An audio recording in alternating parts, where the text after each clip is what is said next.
But now I'm happy. I'm here. I made it. I'm amongst friends, not strangers, and I get to look at great images. So let's dive in and look at some great images. All right, here we are inside of TWiP PRO. Let's take a look. And... Peter Levshin. Oh, it's garbage. No, I'm kidding. Actually, I'm going to go back. I'm going to start in the Founders Club group and look at the shots that are there first, and then we'll move into the general area. So this is Founders Club, and we want topics, and we want our photo critique. And within photo critique, I would like to sort by date created, please. Thank you. One day we'll be talking to computers like that, and they'll just do it. I know. All right, so the last shot in, first up is from Mr. Stephen Scharf, who is in the chat. Hey, Stephen. He says, water in the solid phase, split rail fence, trees, and valley floor covered in water at Yosemite National Park. Is it Yosemite or Yosemite? See, I got you again. I know. You keep falling for those.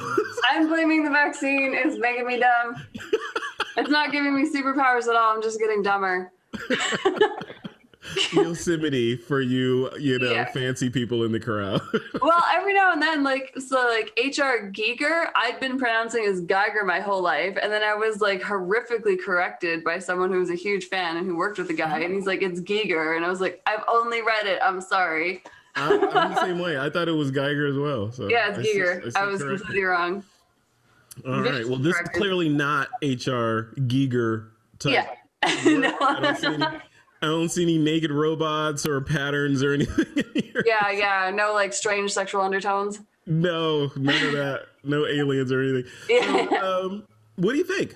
I'm gonna let you go in hot. What do you think of the shot? I mean, this is like, I like the leading lines of the fence. It kind of like pulls you in a little bit, and then the trees and everything in the background. The only thing I find with these kinds of shots is they sometimes get a little bit cluttered.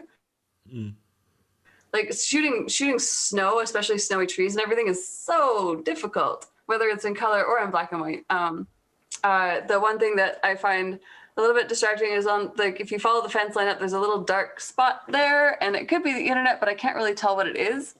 I'm looking where you see my mouse. So follow the fence line. Okay. Up. Yeah, keep going. Okay, keep going. Up. There. Oh, this? Yeah. Oh, yeah. What is that? Yeah. Okay. Yeah. So that and the little bit of footprints in the snow, like this would have been awesome if the footprints in the snow weren't there, and that little black blob, I'm not really sure. Because like the clutterness of the trees, like I like the rocks that you can see like up in the park, like that's awesome. But I've never been to Yosemite, so maybe people who've been there who are like, oh yeah, that's like X. But I don't have any reference for that. Stephen will put it in the chat, I'm sure, if he hasn't already. I don't have my chat window up. Yeah, I don't have it up either yet, but yeah, I mean, it's very pleasing. I mean, I love leading lines. That's always like a great winner for me. And the snow stacked, I mean, it's just like, it's so perfectly, I mean, it's obviously freshly snowed, and I don't know, it's a very calming image to look at. Yeah. The only things, that I would really clean up are the two dark spots following the fence line, and maybe I would have tried to clean up the snow. But I realized from a photojournalist perspective, that is bad form. So, yeah. What do you think of the border? We joke a lot on the show or not the show, but in the community about borders or when to use them and key lines and when not to use them. I think this is the perfect use of a border. 100%. Yeah, because it's you have those blacks in the shot, and it just kind of contains it. It makes me feel like I'm looking through I'm safe inside and it's warm. I'm looking through a window of the coldness outside. That's kind of the feeling I get. Yeah, 100%. Yeah, that's definitely, this is a really good example of when I think borders work, for sure. Yeah. And I like the width of it, the choice of it, because like just a thin line, it would be competing with all the thin lines in the image. So this one, it basically it's giving rules to the space. Yeah. So he says those are just bushes in the left corner. Well, I realize you're a photojournalist, Stephen, and photo editing is not always a good thing, but if you were so inclined to possibly remove those guys, I think it would make for a stronger image. Take these out. And this thing right there, what about this one? This little? Yeah, both of those. Just because the leading line like brings you to it, like the fence line brings you to it, and it just stops at the darkness. Because that's like one of the bigger, darker spots in the entire image. The rest of it isn't as contrasty. Yeah. I like it. This is really cool. Needs a snowman right here, Steven. You need a snowman. Yeah. We need a snow angel. Just like run out there, self-portrait, and like mid-fall. Yeah, next time, Steven, you do this serious shot, right? And then put your camera in a tripod and a self-timer, jump in there and do your snow angel. You're all right. All right, very good. Oh, yeah, Steve, I can totally teach you how to clean it with snow. 100%. Cool. There you go. All right, next up is Nora Zanotinus. She calls this one surfacing. Oh, that's cool. Look at that. Yeah, that's awesome. And what does the water feel cold? Is it just it has the It feels freaking cold, man. It's cold, right? Yeah. Nora, was it cold when you did was he cold in the water? Because he doesn't look comfortable. Well, he or she, it's really hard to tell. Yeah, I can't. Yeah, really tell. it's very neutral. Yeah. Yeah.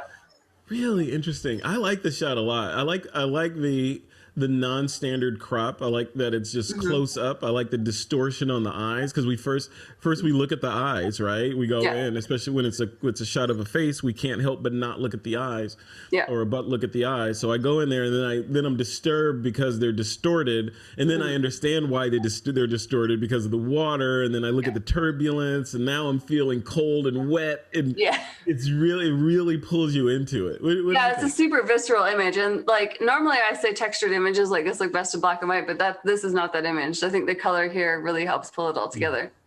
Yeah. Because I think in this case, black and white, the texture wouldn't make any sense, and the color gives it context. It makes it cold. I mean, 100%. And she didn't push it too hard. She didn't push it into like it's obvious that the artist is trying to make you think this person is cold. It's just a hint. It just feels. It doesn't feel. I don't know what it is. It's the lack of yellow. I think like it's also the expression in the eyes that you can see. Like there's just like that like grittiness of just like getting through it. Yeah. Yeah, that's super cool and cold. Yeah, I watched Darren McBurnett's the ex-Navy SEAL photographer. I watched his presentation last night, and he was showing videos during his presentation about, the first day of how, they start with like 120 people and they end with 12. And it's just over the top. Yeah, it's gnarly. Yeah. Nora says he was cold in a wetsuit. Yeah. No kidding. It super shows. All right. I'm trying to get used to using this trackball right now, people. It's not the most accurate device. All right, Armando's up next. He says, my photo for the theme of the week, water. Just one stop to drink water for the queen of the battery of Samba School in the Carnival Parade. Nice. Carnival. All right, look at that. This street photography, photojournalism, right? So That's landscape. I guess Nora's was more photojournalism. This one is more street photography, I feel like. Yeah. I don't know. What do you think? I never see you comment on street photography or do street photography, Renee. Have you ever done street photography? No, I've never done it. I've never, ever tried. So, I mean, I always feel like I am lacking the experience to comment on street photography with any authority because I've never done it. Like, street photography, one of the arts of it I've noticed, and I've heard other street photographers talk about it, is the ability to be invisible. And I'm not good at being invisible. I'm a huge personality and I'm not very good at like wrapping that down. Like it's just not one of my superpowers. Yeah. You're not stealthy. No, I'm not. I'm really not. And I'm not subtle. It's like, I've been working on it. I'm trying, but it's been like, I don't know. Right. Own it. So what would you change here, if anything, in this shot? I mean, so with street photography, like it's impossible to be like, oh, it'd be nice if you reframed this or something. I mean, the only thing, like there's something that I love about the anonymity of the shot, right? And then, but then there's another part of me that kind of wants to know a little bit, like just like maybe to see an eye or something. But then again, maybe that defeats the purpose of street photography is you have this, this basically like without being able to identify someone, it becomes a representation of an idea, in my opinion, right? Of like, it's like an aftertaste of an experience. And Yeah. that's kind of more what this feels like is, you know, you can see that she's dressed up. She's got the gems and everything and like the big lashes and her nails are done. So obviously this is a big event and obviously it's Carnival. You know, so I think that in that regard, it is a really nice, like basically a very nice like sneak peek into a world. And it's just like, well, what does the rest look like? You know, and it makes me curious. And I think that's a good thing. Yeah. Yeah, I agree with you 100%. I look at this shot and I think two things. So I think this on its own merits, and we all know where Armando lives, so he has access to this stuff. Where And does he these live? kinds I of don't photos. know. Oh, he is. Where's Armando? He's in. It's gonna come to me. It's Monday. I forgot. So you guys know in the chat. Where's Armando from? Armando, let us know where you're from. But it's when I look at a Brazil. shot like There we this, go. That makes sense. thank Yeah. you. So I look at the background and I see the foreground. So now I'm curious about the background more because I want a little bit more of the story because the person in the foreground looks interesting. The nails and the water, like what's going on? Why is this person looking fabulous drinking water like this, right? So I want to see a little bit more of the background to tell a little bit more of the story. But the other side of it is this could very easily be part of a larger image story or photo story. No, Where for sure. this is the anchor one, and you got another wide shot, and then a medium shot, and so now you're telling the whole story, and this one in place, in context, would I think be much stronger because I'd get, if this is Carnival, then boom, okay, now I see this is Carnival, and look at the people over there, and yeah, it must have been tiring doing that dancing for however long they do it. So she's taking a swig. To put it all together like that, I think would be more powerful. This is fine. This is a more than adequate photo. But I look at it from a story standpoint, and I want to know what the story is. So that's what I say on this one. Yeah, as a triptych, it would be super strong, super strong. Yeah. Yep. My only critique that I have with this, as far as from a processing standpoint, processing. I don't even know which way is the right way to say it anymore. If you're in Canada, it's processing. Canadian American. Processing. You're okay. It's processing up here. I thought it was processing. No, it's processing versus processing. Okay. Yeah, I don't know. I get in trouble for it sometimes. But anyways, so the only thing that I question about this and is with the black and white conversion, there's a bit of a blue tinge on it, and I'm not sure if that is from my monitor or not. But I do, if I see black and white imagery, I like to see black and white, not necessarily like a toned black and white. Oh, you don't want any color seeping in there at all. You want it completely black and white? Yeah, I mean, I don't, maybe it's just like a style or a genre of black and white photography, or I guess it's monochromatic photography that I've never, but I think maybe that's more of like a personal flavor thing. But I think if you're going to go for black and white, then make it black and white. But I don't know. I do like that the focus though is like right on her eyes and nose. Yeah, no, nice. For sure. It's not like there's no blown focus on like it's on her ear or something. That would have been really distracting. I can almost see that little focusing square right there. It's exactly. Right in there. Yeah. So it's a nice choice of aperture too. Yeah, really. I love shallow depth of field. I don't know why. Life just looks better at f1.2. I don't know. Yeah, I just took my glasses off and the whole world gets better. Except for driving. Absolutely. All right. So moving on to the next one here. Sorry, Steven. I just muted your mic, by the way. Next up is Ernest. Ernest says, water triangle. The boat, ferry, and mountain sits on water. I am seeing 30% blur right now, having my lens changed. Oh, well, he's having eye stuff going on. All right, let's take a look. Okay. All right. I have thoughts. Renee, you go first. I find that the textured water from the boat that they're on, or whatever water equipment they're on, is a little bit distracting. I think that if this was cropped up to include, because the nice thing about this image is that there's horizontal stacks, right? So there's like the stripe in the sky with the bird, then there's a stripe of the clouds, and there's a stripe of the mountains, and there's the stripe of the trees, then a tiny little stripe of the beach, and then the stripe of the water. So I think this would have been like a really, really, really cool shot, like panoramic. So if we had like nixed out a bunch of the water in the foreground, I think then you would have been able to like really pay attention to this like epic vista behind.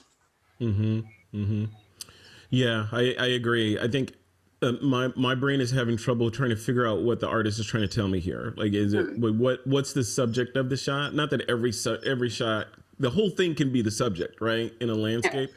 But I think in a shot like this, I'm looking at like here for one. So looking at the top of this line here. So I want this line horizontal, even if that's not true, because I feel like the whole thing is leaning to the right a little bit. And these clouds up here are accentuating that feeling because they're leaning down to the right. Yeah. Even if it's not, I would overcorrect to the left a little bit to give me something horizontal to hold on to. And I want this shoreline to be my horizontal plane right there. So I'd rotate it to the left a little bit for that. And then I agree with you on the crop. I mean, you're channeling the inner Troy Miller, right? Troy would say crop all this bottom stuff off for the most part. I know these waves are interesting, but I think Troy would probably say something like there's two images here. There's the image where it's about the water, right? So maybe it's a crop like this, right? Or something along those lines, or maybe panorama like you're saying. And then there's another one where it's not about the water at all, and it's about the sky up here. And we rotated to the left, fixed that. And now our attention is now focused on the strata here. But then that said, do you want a line bisecting your image too? So, you know, I think there's some playing that could be done with just kind of figuring out what the overall crop is. I don't think this particular crop is the right crop for this image. So it needs to go in one of those directions, I think. Or panorama, like you said. I mean, the other option that you could do with it is make it a vertical shot straight down the center. So then you have the bird, you have the clouds, you have the mountain, you have the trees, and then you have, exactly. And then you have this foreground of the water. I think that also would work. Yeah, for sure. Yeah. I think that would be super strong. Yeah, I like that. Yeah, it looks more abstract too, because you just see this wave line here. Yeah, because then all your lines are pulling you in, like your leading lines are pulling you into the environment itself. So you start at the bottom of the image and it just like pulls you out into the experience of the shot. Yeah, so, for sure. Actually, I like that crop a lot, especially with the bird in there. Yeah. And I think I like it because it's uncomfortable from the standpoint of these waves are kind of moving this direction, but you know the shoreline is up there. So why are these waves going going that way? That's not right. Yeah. So yeah, that's cool. Very cool. Good observation. All right, moving on to the next shot. Karen Sweeney. I'm jealous of where you live, Karen, because this is awesome. She says, for the water critique, a scene I've shot before, revisited. Not that there's much choice just now. Yeah, sorry about that, Karen. I read your post. A Red Dawn in Pollock House Weir. 7-frame pano with her Nikon. Nice. All right, let's take a look. 7-frame pano on water is super hard to do. It's like really hard to match up all the ripples of the water. It's a ton of work. Look at that. But that is just gorgeous. Look at that. Yeah. Okay, you go. What do you think? It's really nice. And again, another example of where a frame works. Because otherwise I think that the trees on the edge of the image would pull the eye out, but the frame gives it like that limiting, because on both sides there's like trees framing it, right? But without that black limiter, I think then it just feels like it's pulling out of the shot. I think the HDR is a little bit strong, but only by like 10%. Like it's okay to have dark spots, not black, but like dark spots. My grandmother was from Glasgow, so I've heard the stories. But no, like, so just from a processing standpoint, I think a little bit more contrast in the shadowy parts wouldn't be the end of the world. I think it's just like a little bit too flat. I mean, like, because of course you can see all the detail and everything, but I think just like a tiny little S curve in Photoshop would really do well. Renee, you got to come to one of the mixers or something or maybe just record something on Loom or something, just explaining how you use the not the pen tool, the Command M. What is that? In Command Photoshop. M. What does Command M bring up? Marquee tool? The curves, curves. See, that's my Monday brain. Curves. The curves command in my head, everybody, is Command M in Photoshop. So I was like, curves? What is that? It's Command M. Fair enough. So just explain how curves work and drawing a curve and all that good stuff. Yeah, I usually do it, like Steven's saying, I usually do it in a layer mask, as opposed to just like applying it to the image itself. Yeah. You can do a curve adjustment layer and then mask that, right? Yeah, well, I mean, so the nicest way to do an S-curve in this case would be a luminosity mask. So you just like pick the channel that gives you the most contrast for the image itself. And then, so you would go into your channels and you pick red, green, or blue. And then we would just create like a tiny little S-curve. And that would be like the gentlest way to give us just a touch more contrast. Yeah. But I mean, it's beautiful. I wish I was there. I realize Glasgow's a bit of a rough city, but architecturally, it's very nice to look at. Yeah, no, it's beautiful. So when I look at the shot, a couple of pieces of feedback. Over on the left here, Karen, I feel like this might be a little bit too tight. I feel like I want to see more. Like maybe just a little bit more height in there, or maybe just a little bit more of the structure of the building, or a little bit more padding around it. So I have a feel for that.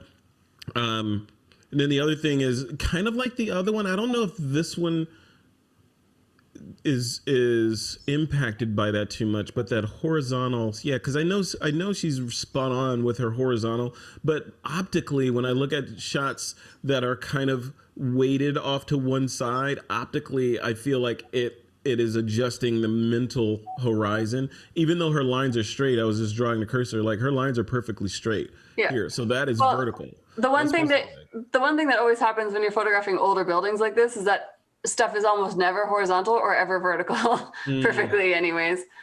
So the most important thing in my mind is getting a good vertical, and then the rest is just going to be what it's going to be. Because I mean, so here's the thing with verticals, right? Is that if we have stuff that's straight up and down, if we tip our head, vertical is still vertical, right? Yeah. We tip this, vertical is still vertical. If we tip our head, the horizontal will tip, but our brain always calibrates to have straight lines. So I always count vertical is more important than horizontals. Yeah. Did you just turn I off turned your my video camera? off because my video was lagging, so I turned it off. So Oh, okay. I'll turn it back on in a second. The building is crumbling. Public wasn't allowed to visit in the vicinity for safety reasons. Fair enough. Okay. Yeah, it's super cool though. Yeah, I don't know. A little bit of breathing room would be nice, but I think that the framing of the trees in each corner, I think, is a better choice. Because it's the same amount of tree on each side of the corner, and I think that is nicer. Yeah, very cool. Good job, Karen. All right. Moving right along to Peter Levshin, shot with his 7200, kids having fun in Bali. And Peter said, there's a little inside baseball in the shot during the mixer. He said that normally these kids jump off of here naked, so he went and bought them all shorts for this shot. That's awesome. So let's bring this up. Yeah, I mean, I like poking fun at Peter all the time, but I mean, the reality is he's a really good photographer. He is. And you can take it. Exactly. No, like this is awesome. Like I do think the HDR again is a little bit strong. It's a little too crunchy, but at this, like the shutter speed choice was perfect. Yeah. Like, it's so easy with these kinds of shots to get them to have that little bit of movement where you don't really want it. Like, and this, it's perfect. I mean, you must have shot this at like 3,000 shutter speed or something, especially to get the water that's like flinging out of the buckets completely sharp. Yeah. I like it. I'm just kind of absorbing into the photo. Yeah, I was looking at this shot and I was thinking when I first looked at it, I was thinking composite, he shot this kid. This kid jumped 4 times, and he just composited him in 4 times. Maybe he was smart and had his camera on a tripod. That would be so hard to do with that much with the textured water. Yeah, with the So hard to water, do. right? Yeah. Yeah. Yeah, because I was looking at the kids because they all look similar, right? So I'm like, is that the same kid? I can't tell if that's the same kid. Then I was thinking, well, if he did that, why wouldn't he just go ahead and change the color of the shorts to match the bucket or whatever they're throwing? So you got a kid with blue shorts on or blue stripes with the blue thing and red and green. It's so hard to do, so hard to mask with that water though. Like, yeah, you can do a hue adjustment with, your red channel, but that's tough. Uh-huh. Yeah. Yeah. See, Amy gets me. She said she wants one of the buckets to be, one of the red buckets should be yellow, right? Mm-hmm. And then all would be right in the universe if one of those red buckets was yellow. Yeah, I mean, like, yes and no. I mean, still, like, green and blue are, they're colors that work well together. Like, then it would be like red. Like, then it would be, the colors. It would be the 3 primaries. But right, the RG and Bs. Yeah. Yeah. Well, yeah, we're there now. We're RGB now. We just got too much R. Yeah. I don't know. I think, like, I just really like the shot. I don't know if I would change much about it. Yeah. Well, Amy, if you wanted to go with the colors, he should technically have a cyan, magenta, yellow, and black one, right? So we go. Like, I think yellow, the top one, it would have been too distracting. It would have been too bright. It would have been. Yeah, no, for sure. Yep. Yeah. Like, cool shot. Like, it's processed really, really nicely. Like, I do think it's a little too much detail, but I mean, not much though. It's still like a super awesome shot. It is killer. Yeah. What do you think of the chin, the Polaroid chin on the frame? I mean, again, this is an image that I don't know if it needs a frame at all, but if you're printing it, then especially if you're going to matte the image and then you're going to have a frame around it, then I think that this is a good choice because it lifts. Because right now, everything in the background of the image is pulling down, and then the buckets are going up, and then the kids are kind of like the stabilizing force, right? But I think if you just put a square border on this, it pulls down. Yeah. No, I agree. Yeah. And then look at me, I'm just Mr. Horizon. he's straight there. Yeah. That's cool. Very good. It's a super great shot. Good job, Peter Lepshin. Very good. All right. Next up on our list is Dr. Eric Pronsky. Where's he at? Okay. Let's bring him up. He says, God, this trackball, man. I'm watching you just suffer. It's painful. I'm getting carpal tunnel just trying to use this mouse. Slightly anxiety-inducing. Water flowing from a tile wall, image taken in Puebla, Mexico. I thought about submitting vertical composition with just the water from the small hydrant, but the tiles were already very colorful and beautiful.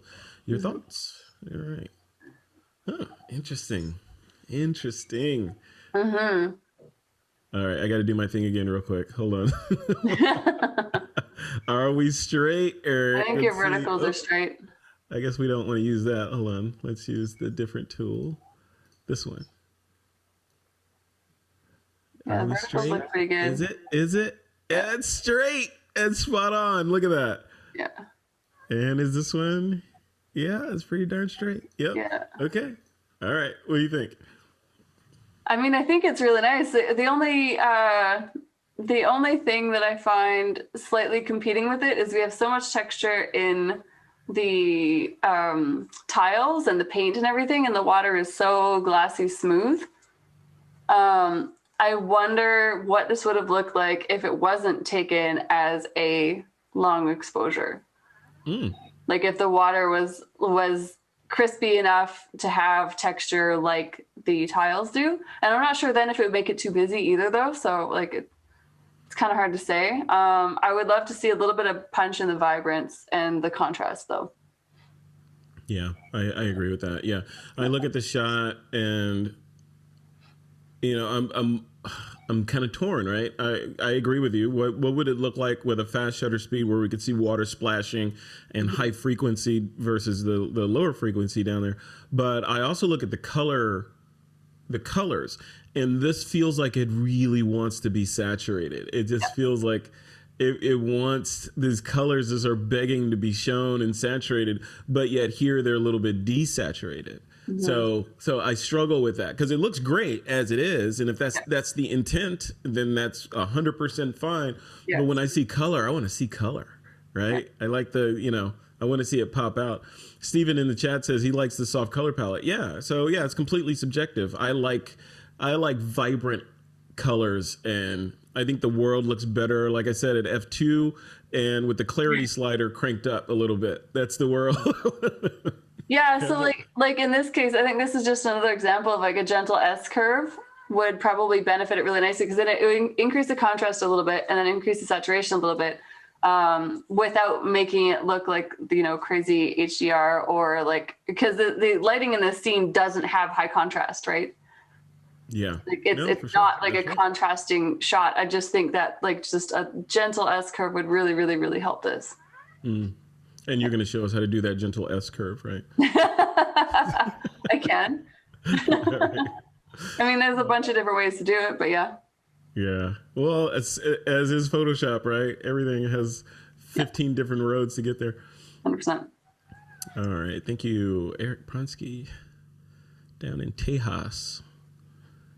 Next up is Joshua Sommerfeld. He says, this dark water is guarded by a ghost dragon. It is an angry ghost dragon. The Sigma. A good friend of mine is German, and he loves his Sigma lenses. Let's bring this up. There he is. Look at that. Wow, that's cool. That eye. That's what you don't want to see while you're floating on a pool somewhere in Hawaii. Right. Hard pass. Yeah. I'll keep my lens. These life forms are just so fantastical. Like I look at them and they just feel like they shouldn't. They feel like dragons. Like they shouldn't be real. Like why do you look like It's just so prehistoric creatures walking modern day. Yeah, exactly. It's just like wow, that's just amazing. It's just amazing. That's just design. The design works, so it stayed around, right? Yeah, exactly. Yeah. Apex predator success. That's right. So what do you think?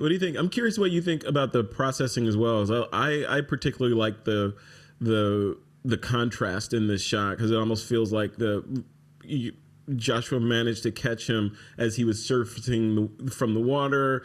In a sunbeam. If he was surfacing, he would have been wet. I think he's just been like floating along. Right. Oh, he's just laying there. Yeah, you're right. He's just laying there. Yeah. Yeah. How long has he been there to dry off? Interesting. Yeah. Maybe, or just getting into the water, because the water's not too disturbed. I mean, he's obviously just kind of hanging out a little. Yeah. Like there's little tiny ripples, but not much going out from where he is. I don't know. I mean, I don't really know what I would change in this one. The only thing that I find distracting are the vertical lines from the environment around him, but like there's not much you can do about that. I mean, without going into like hardcore photo manipulation, which kind of defeats the purpose of a shot like this. I mean, I think that the contrast is really nicely balanced. I think the detail is great. The aperture was a super good choice. I love the little shiny bit in the eyeball, because that's like your highlight point that like, pulls everything into like this, like, this dinosaur in the water. I don't really know what I would change on this one. It is very, very cool. Like, and there's a nice amount of breathing space between the tip of the nose and where I mean, it's not quite balanced, but I also don't think it needs to be. But the spines on the back that are just above water and the rest of it's underwater. I don't know. I think it's very cool. Yeah. Yeah, it's a really nice. I'm trying to see what I'm looking at here. Joshua, maybe you can tell us in the chat. So is this here a reflection, or no? That's under the water. That's under the water. That's not a reflection. Okay. No, because you can see how the curvature of the animal shifts underwater. If it was a reflection, it would be the opposite of what we're seeing here, and it would also change direction. It would go the opposite way. Yeah. So we're seeing it under the water. Okay. Like, so there's a spot where we're seeing a reflection, which is the cheek underneath the eye. So go down. Yeah, Right that's right there, here. I think that's a reflection. Yeah, I think that's what threw me off because I was looking at that and then I'm kind of following it. I'm like, okay, Yeah. But the rest of this, I think, is what we're seeing like actually underwater. We're just seeing like one ripple where the refraction of the light is giving us a little bit of a reflection. yeah, I think. But yeah. I mean, I don't know. I think it's a super cool shot. Cool. Yeah. Thank you, Joshua, for that. And then that's it for the Founders Club posts. I know there's a couple more in the regular community area. Let's go here. Let's go to photo critique. And let's sort this by date created. All right. Yeah, so you got 4 more in here. Michael Rhino is up first. Mr. Rhino says, my entry for theme water is this early morning photo of Hanging Lake near Glenwood Springs, Colorado. Come on, Mighty, bring it up. Your internet's like, I see you're using a different mouse. Exactly. Or your computer is just like, what are you plugging into me? This is not what we agreed to. Exactly. Exactly. Yeah, that's what she said right now. This Michael Rhino shot, what do you think? Long exposure. Yeah, I think this is a really nice example of really beautifully balanced saturation. I mean, typically in these shots, they're either not quite saturated enough or saturated too much. I think this is like hitting the sweet spot of where saturation is done really, really nicely. The red rock up at the top of the image, I find to be just a little bit distracting. Like I might just bring down the exposure. Wait for you to highlight it. Yeah, I might bring down the exposure just like a tiny bit with curves. Or even like, because that's red and orange, you could probably go into your luminosity, like your luminance, in your red and orange channel, red and yellow channel, and just drop the luminance a little bit and then just remove it from anywhere else in the image. But I mean, it's a really, really nice composition. It's a beautiful part of the world. I love the color of the water. I think this feels like being there. I want to see somebody taking a shower in here. You know? So cold. It'd be so cold. Not worth it. You just see just like one big goosebump in the water. Really? Oh. But, you know, I was looking at this and I was thinking this foreground, like this tuft of grass right here, and maybe even this whole rock structure here. I don't know if I need those in there unless there's something in here that makes it necessary to have this in, like a person sitting here or something. Yeah. Otherwise, I think a crop kind of like this, where it brings the attention more to because the heroes of this shot, in my opinion, are the 3 waterfalls. True. So yeah. Yeah, so I think if you crop it like that, you make it more about them. Maybe even crop a little bit more off the left side here, so it's more like this. Yeah, for sure. I can totally see that, because then what you're doing is you're paying attention to your vertical slats again, right? Mm-hmm. Yeah. Mm-hmm. Yep. Yeah, I totally see what you're saying. I mean, I don't mind it with the foreground because, I mean, the foreground, it's not like it's out of focus or anything. It's been focus stacked and it's a long exposure, so it's technically like really nicely done. Mm-hmm. But yeah, for sure, trimming off the bottom wouldn't hurt it. Yeah, yeah. But cool shot, really cool shot. It makes me want to be there. This reminds me of like those cenotes in Mexico. in Yucatan. I went out there and it's just otherworldly out there. Yeah, cenotes are amazing, and the water's so clear. Mm-hmm. Yeah. And you don't know what's in there because you don't know how deep it is. Yeah, exactly. You got one of those prehistoric things that Joshua photographed just hanging out there, just waiting. Exactly, like you're swimming in there, and the whole thing is its mouth, you know? Just... Yeah. Yeah. Cool. All right. Thank you, Michael Rhino, for that. Let's close that off. Next one is Mark Charette. Says Tasmanian Creek in a dense brush. A lot of long exposures. People like their long exposures with water, huh? I mean, it's fun. Like shooting a long exposure with water is actually just kind of exciting. Like I did a bunch of long exposure photography out in Newfoundland and we had huge waves that day.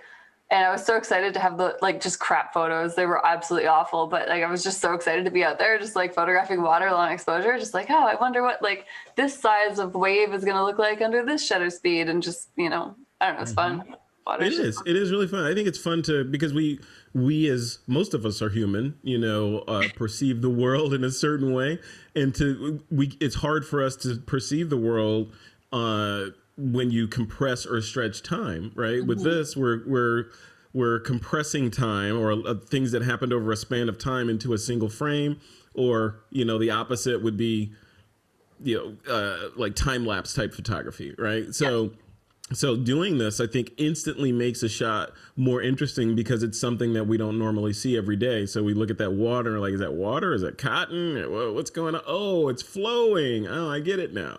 Yeah, so, like I feel like longer water exposures like that illustrate kind of more what it feels like to be there, because it allows for the passage of time in a single frame, as opposed to like a literal, like, this is, this location. This like allows for that experience of another dimension, versus the dimension of motion and time, like you said, versus just a record of the scene, right? You're actually bringing everything on Earth is in motion, and outside of Earth, everything's in motion. So showing a little bit of motion, it feels right. It feels natural. Mm-hmm.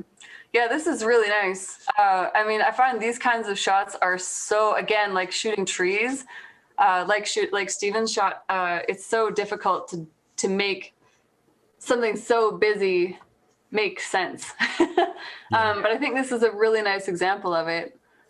It's hard to say if there's any like crushed blacks here up in the trees, but I think that the contrast kind of makes sense because it balances out. We have this kind of like brighter spot here down at the bottom foreground in the water, and it's not quite blown out, but it's down here, this area, go towards the center. Yeah. Up that white circle, there. Oh, this, okay, yeah. Yeah. So it's not blown out. It is lacking some of the texture that the rest of the water has at the long exposure, but I mean, it still works because it kind of gives a point for the eye to start, because our eyes are going to go to the brightest, sharpest point in the image anyway. So we can start there, like, bam, bottom of the image. And then we have these really nice leading lines, like pulling us up through the image and then up into the trees and around. And the vignette, which normally I'm not a big fan of, here totally works. Yeah. I think it's really nice. Yeah, I see that path. You see that line, like you said, just kind of going all the way up here. It almost feels like, like the water just keeps going, and my eye just it wants to know what's going on up here, right? Actually, now that you had your mouse up there, though, there's like one black circle up, go straight up there. Oh. I would probably try to get rid of that. Yeah. Yeah. Look at that. Yes. Get rid of that. Yeah, but otherwise, this is super cool. This is really, really nice. Yep. Looks like mosquito-y, though. There's probably lots of stuff out there. Yeah, true. Yeah. Considering where this is taken. Yeah. Looks very rainforesty. You're like in the middle of an ecosystem right there. Yeah. Near water, which life forms tend to use. So, all right. Close out of that. Next shot is from Metolius River Impressions from Amy Brooks. Amy, spell us out phonetically. Yeah, I know. We don't know what we're doing. Brother out, man. Come on. Put these words in there. Okay, this is camera tripod. The specs are a camera, tripod, camp chair, and a beer. Look at that. That's what I'm talking about, Amy. That's it. I love this. This reminds me, God, this is I don't know. When I look at this, I think smoke, or I think wind, or I think, obviously this is water, right? It's the water critique, but it could be a million other things. It's really cool. Or a Renee Robyn background for one of her compositions. Yeah, I mean, these are the kinds of things that you license for business offices to have on their walls, right? Because again, this is another example of a really nice, like a gentle S-curve would really benefit the shot, because it would increase the saturation just a little bit and increase the contrast just a tiny little bit. But I mean, yeah, these are the kind of images that you put on walls that that benefit the room without screaming into the space saying like, hey, look at me, I'm here, I'm this big piece of artwork, right? It just, it does just like quietly make the room nicer. Mm-hmm. I agree. Yeah, and I stole that from Curtis, but it's a really good description of these kinds of images that, they just make a room better without, shouting at you like Instagram photographs do. Yeah. And this one kind of, the message that I would get from this one, if it's like in a corporate lobby or something, is more of calm, safe, zen. It's all gonna be okay. That's what it kind of feels like. And Eric was talking about that. I posted that video channel or the YouTube channel I sent you with all those animations on it. Yeah. I posted a video called Beauty in there that Amy inspired me to post, actually, based on her comments in one of the last mixers. But I posted that in there, and he was saying, he's a medical professional, he's a doctor, anesthesiologist, I think, and he was saying in their facilities they have a committee that he sits on that are specifically charged with curating images that have a feeling of calm and safety and that go along with them. And this, like you said, I think this one would fit right along in that. So you should sell this one to Eric Pronsky. Give it a gentle S curve first. Admittedly, like that is actually one of the things that I see all the time with students that I'm teaching retouching to, is that their images, they get them to the 98% point, and literally the thing that will pull so many images together is just like a gentle S curve, and all of a sudden it's just like bam, there it is. You're gonna have to record a little short video so we can post that in the community, because I'm dying to know. Okay. I know what an S curve is, in the curves, but I want to see how you do it. Do you like draw it? Do you take the pen and draw it in the curves? Oh, of course, yeah. Or do you just click and drag, and... No, I draw it in because every single image is different, right? Like it's not just like a blanket, like, oh, this same S curve is going to work for every single image. Some images need a little bit more than others. Yeah. Very cool. Love Photoshop. Gotta love it. Yeah. Like that image also, if you wanted to get like abstract with it, you could totally do like really wild color adjustments to it also.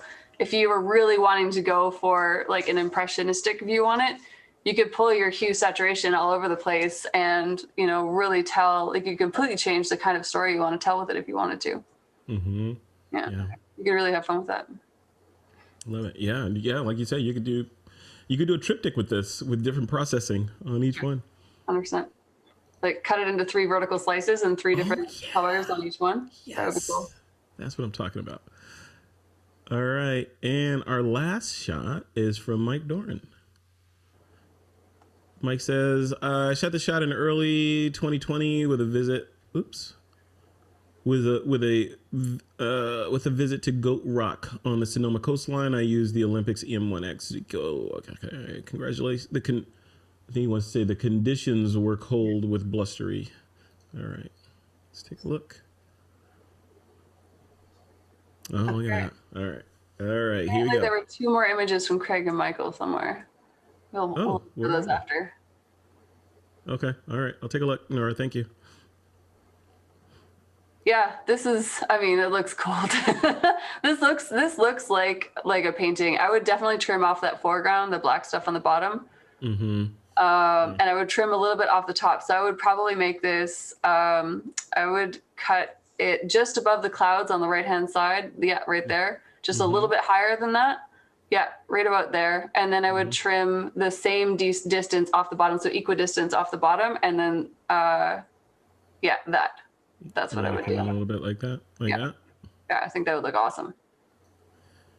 Yeah, that'd be cool. Yeah, and this is an example, looking at that bird. This is an example of like having atmospheric depth helping the image. Because a lot of times, especially landscape photographers, they go for like focus stacking and they go for, and they reduce all of the atmospheric depth in the image. But here it totally helps. Yeah. I think it makes it really strong, because otherwise if you had the like full contrast on the rock in the background that you do in the foreground, it would be competing between the water and everything, and the bird and everything else, and everything would fight. But I think this is a really nice balance. Now, if you cropped it like this, Hmm. so let me undo this line. So if you cropped it like this, we are essentially bisecting the image with the horizon, Hmm. right? Which conventional wisdom says don't do that, but that's a rule. It's a suggestion, not a rule. It depends on the image, Yeah, right? and I think that in this case, the image really works because the sky has an equal amount of personality as the water, Mm. right? And I don't Hmm. find that they're fighting. I find that they're very complementary. And then the stabilizing factor is the bird and the rock in the center. Yeah, love it, love it. All right, see you, Hi, Amy. Thank you Amy. for coming. There'll be a recording. Don't you worry. All right, let's get out of here. Let's clear the annotations. That would probably be a good idea. There we go. All right. So let's find those other two images real quick. So where are they? La, la, la. So who would you say, Craig and Michael? Where are they, Nora? I don't see them in here. Unless Help they us. unless they posted them in the home area. Let's take a look. Oh, there you go. Okay. Cool. Oh, he did put it. It's in general photo critiques. Interesting. Okay. Let's take a look. Oh, look at that. Yeah, it's cool. I like this one. And thank you for pointing this one out, Nora. I Yeah. like this one. Yeah, super nice. Really, really nice. The colors are a beautiful balance, that like pastel-y blue with that. And normally I'm not a fan of the magenta at all. I'm always just like, get rid of the magentas. But here it works because the tone of the green in the water and the magenta are very, very nicely balanced. Mm-hmm. Yeah, because they're opposites, right? So and it's the right amount of opposite. It's not like the magenta is super magenta, and the green is quite pastel-y. It's that they're both quite soft. That's really, really nice. Yeah. And again, with this whole, kind of going along with what you said on the last image, the Mike Dorn image, the let's admit that person, the fact that this is split in half doesn't bother me, right? No. Because it looks 100% intentional for one, and it's balanced. Right, so we've got the water at the bottom, and we've got the mist coming up, and then there's that mystery of why is this water turbulent like that? Like, where is the camera positioned? Because this could be like the side of a fish tank or something, because it's Yeah. that side view, but I know it's not. So it's just because of that mystery, it makes me have kind of interest of what's going on. I love it. Yeah, and it's right before the water curls over too, which is really cool. So it's like that tipping point, right? So there's tension. Yeah, yeah. Yeah. I Yeah, like this one. really All nice. right, Craig Stampfli. Good on you. I like this one a lot.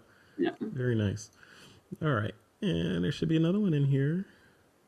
So Nora, where'd you say? You said it's in go to groups. All right, I'm in groups. So we'll look at general photo critiques.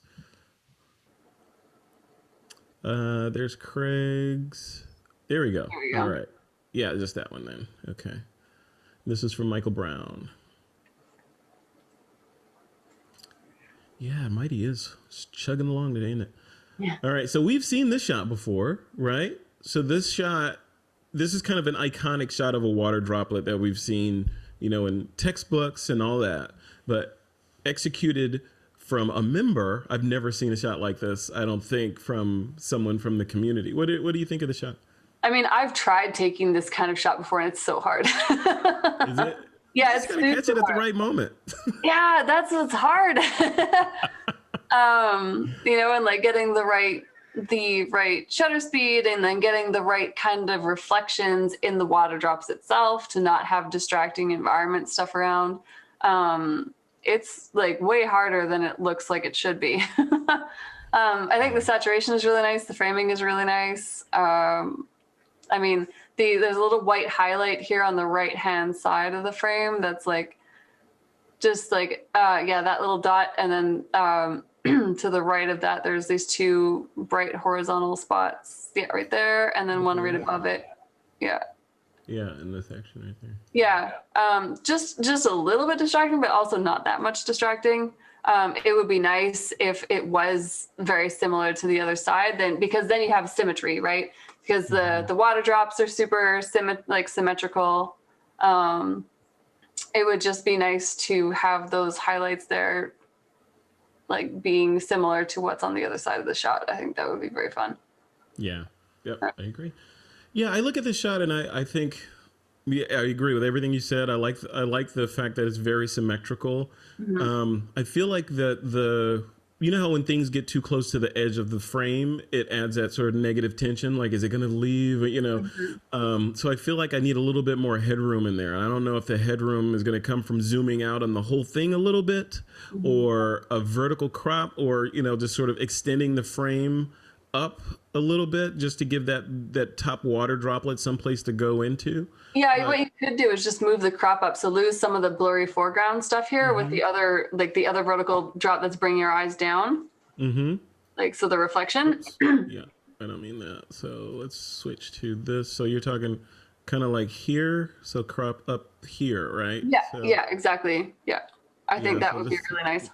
Yeah, exactly. Yeah, just like that. So, and then you could I mean, if he doesn't have these pixels in the original, you could do a content aware scale right here and just sort of grab this with Photoshop, grab this little sliver right here, and then do edit content aware scale and stretch it up. And it should do a pretty good job of making that look realistic, right? Yeah, I mean, the other thing, that this is shot on a tripod, so you could just take a shot where the water drops aren't there and then just like pull the whole top and then content aware fill so that it fills in all the detail. Yep. Yeah. Yeah. Like my grandfather would say, there's more than one way to skin a cat. Yeah, exactly. Yeah, there's a ton of different ways to make this. And yeah, it's very cool. And it's really pretty. Yeah, there's a little bit of magenta and green reflection on the center left that maybe I would probably try to make a little more blue. Oh yeah, this over yeah, here. It's just a reflection of whatever's going on in the environment, which is why photographing these kinds of images is so difficult and so challenging. But it is very cool. Yeah.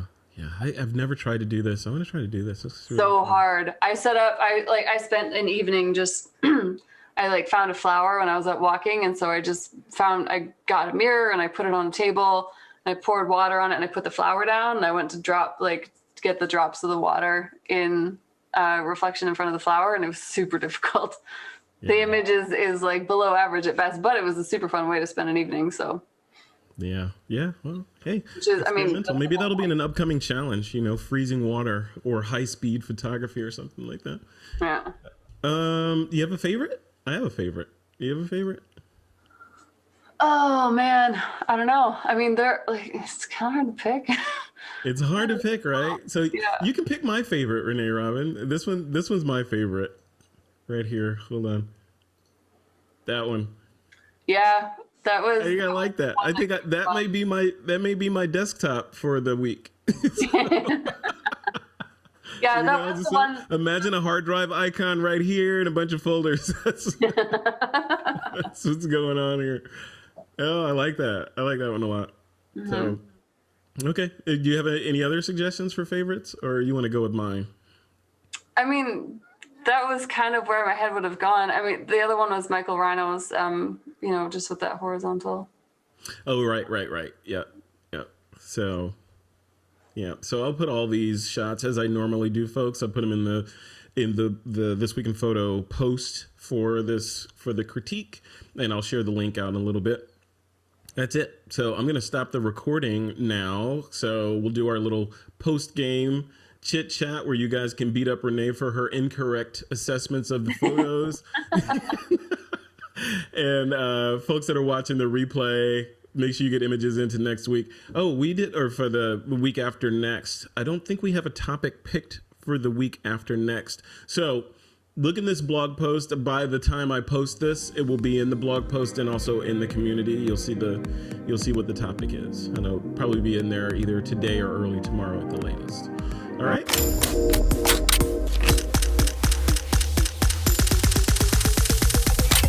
This is TWiP.